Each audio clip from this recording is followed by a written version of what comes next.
Hey guys, it's Artfight season, and while I was just gonna do Marcy, Dante, Corey, and Ophelia, I decided to add a few more characters kinda at the last minute, but I haven't shown them to you guys, so I thought this might be a good chance to introduce some other stories that I have. You've actually seen some of these characters before, well, if you've been around since like the Christmas video. But yeah, let's get into it. So like I said, my original plan was to do 4 characters for Artfight. I know I didn't have Ophelia last year, but I wanted her to be there this year at least. But then I was on like a 3-hour flight, and the only other thing to do was listen to a child scream, and that kid was way too old to be screaming for 30 minutes, by the way. But anyways, so I decided to make a couple more Artfight ref sheets since I had the time. The first one I made was of Jason, and this is gonna look really confusing because there's 3 of them, but I can explain, sort of. I can't remember if I said this before on this channel, but I'm gonna say it again just in case I haven't. Basically, Jason was the first character I kind of ever created, before I knew what an OC actually was. And since I didn't really know how to develop a linear story or anything like that, I kind of just threw him into any scenario I thought of. So as I got older and wanted to give him a more solid story, he kind of ended up with 3 stories, which I know doesn't make a lot of sense, but I never plan on releasing his story. He's just kind of my character, so it doesn't really matter that much. For the sake of simplicity, and to avoid a little bit of confusion, I named the different variants after D&D classes. I've never touched D&D, but I did do some research onto the classes, so I feel like I'm qualified to do this. So this first version of him that I named the Bard variant, I can trace him back the furthest, at least from my memory, because I didn't really write his story when I was younger. I just kind of thought it in my head, and I'm pretty sure my parents thought I was hallucinating half the time. I'm not going to explain his entire story because you can just read it off of the Artfight website for his character profile, but I'll explain a little bit. So basically, he's from a fantasy world, but he's also half Earthen and he did grow up on Earth, so he doesn't really know about all that quite yet. He does know that something is wrong with him and that he has these strange abilities, but then he arrives on this other world and discovers that his abilities are still considered strange there too. And technically speaking, he doesn't have any powers, he just has the ability to steal other people's powers temporarily. Also, he has a pet lizard. Well, he thinks it's a lizard. It's not.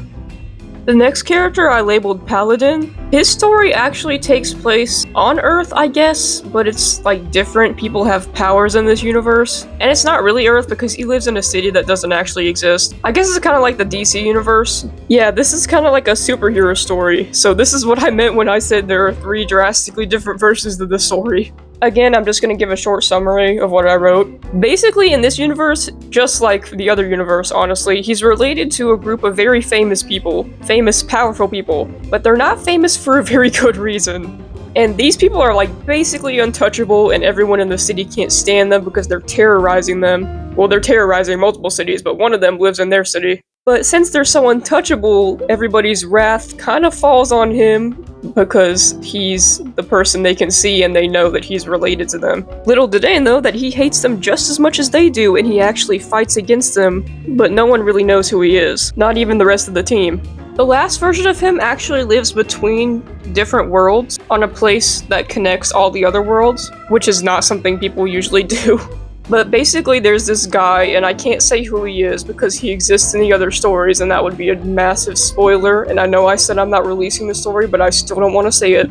But there's this guy who's kind of been invading other worlds, and he has the ability to possess people through his fire. Jason and 2 other people who are deceased at the time the story begins were actually fighting against him by rescuing people who had been taken from their worlds and returning them. But you know, Jason has one tiny problem because he always has some sort of problem. I made him this way. And that's that his fire works the exact same way that this evil dude's does. And he has no idea why because he has no memory of his life before he ended up between the realms. Oh, I forgot to mention his name is Rogue. Well, not his name, but his class that I gave him. And yeah, that's pretty much it. Those are his 3 variants. These next 4 characters, I was actually going to release their story before I released Marcy's, and I even had the first book completely written, but I realized I really needed to work on it more and flesh it out a little better, so I just shifted over to Marcy's story.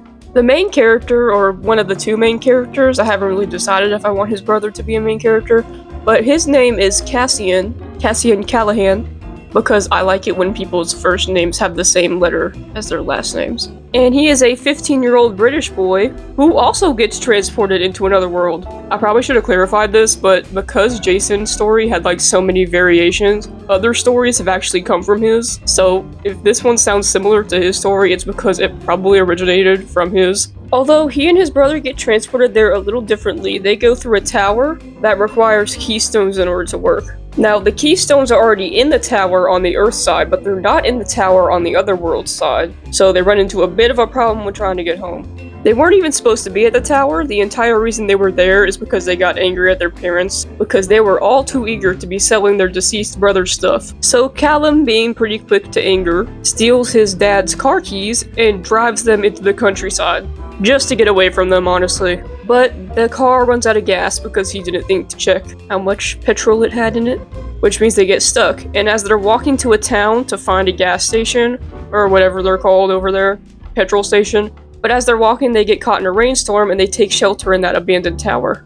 Thankfully, although the tower is completely abandoned on the Earth side of things, it is not entirely abandoned on the other side. So they end up on an island with a bunch of people, but these people all have wings and feathers. I feel like that's probably obvious if I say wings, but anyway. They speak an entirely different language than Cassian and Callum, because I can't stand it when there's a fantasy world and they suddenly just have the ability to speak English somehow. But there is one guy who speaks English, and he is actually the tower keeper, and his name is Abalone. He is actually based off a Laysan albatross. I don't know if I'm saying that right, I'm pretty sure it's Laysan.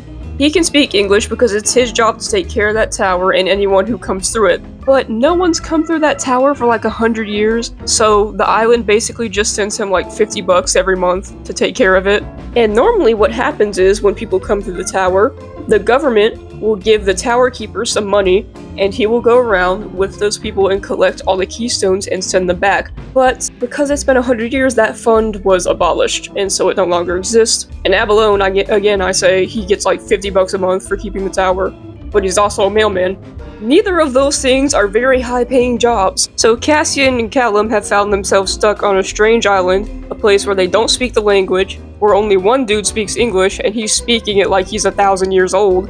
One of the funniest things I liked about this story, honestly, when I was writing it, was I had to transition Abalone from speaking in like very eloquent English to, as Cassian and Callum learns the Islanders' language, going to like this southern bum-sounding way of speaking. I'm allowed to say that, by the way, I'm from the South. And when I'm talking to my family and friends, I sound very uneducated. So Cassian and Callum kind of just have to move in with Abalone. But there is one more person who lives with Abalone, and that's his nephew, Barracuda. Barracuda is very nervous around Cassian and Callum at first, because Earthens are like significantly bigger. Not significantly, but they tend to be slightly bigger than the bird people. But because they use their legs more often, they're also faster and a little bit stronger. But Barracuda does start to warm up to them, because that usually happens when you live with people. But he also relates to them in a way, because Barracuda is actually flightless and he can't use his wings. They're just useless on his back. But that's pretty much all for these characters. If you would like to know more, you can read their descriptions on my Artfight profile. And if you're participating in Artfight, I hope you have fun this year. Please drop your username so I can attack you. Thank you for watching, have a great day or night, bye!